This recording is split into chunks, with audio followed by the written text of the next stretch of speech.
Welcome to this introduction to War Machine factions, and this time we're talking about Old Umbrey for Khador. This is the second faction for Khador, and is also the most recently released one. So, unlike standard Khador Winter Corps, where you're using Warjacks, with Old Umbrey, we've got a different flavour. We're using War Beasts, and these War Beasts have a theme which is much more folk horror. So we're looking at werewolves, we're looking at things that have antlers on their heads, we're looking at shapeshifters, we're looking at great bears and great wolves and crows.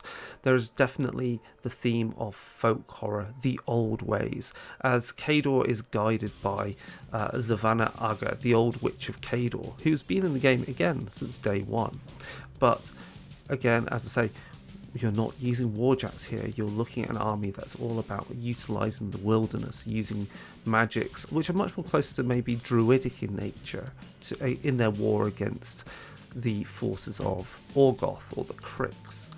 So again, there's going to be some elements similar to Khador, with the ice magics and utilising the wilderness to their advantage, but you're going to have, instead of heavy warjacks that are very slow, you're going to have these mythical war beasts. You're going to have these savage, out of control monsters that are going to charge into the enemy.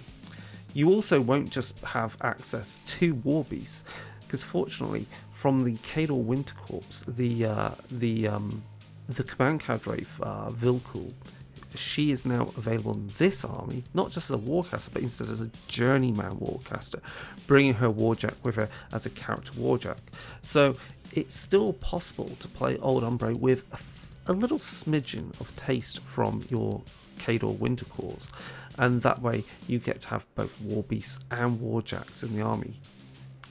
Unsurprisingly, for an army that focuses on the wilderness, they can have spells which allow them to move through trees, forest templates, and kind of related to that, to this idea of growth and rebirth, and related to that is death.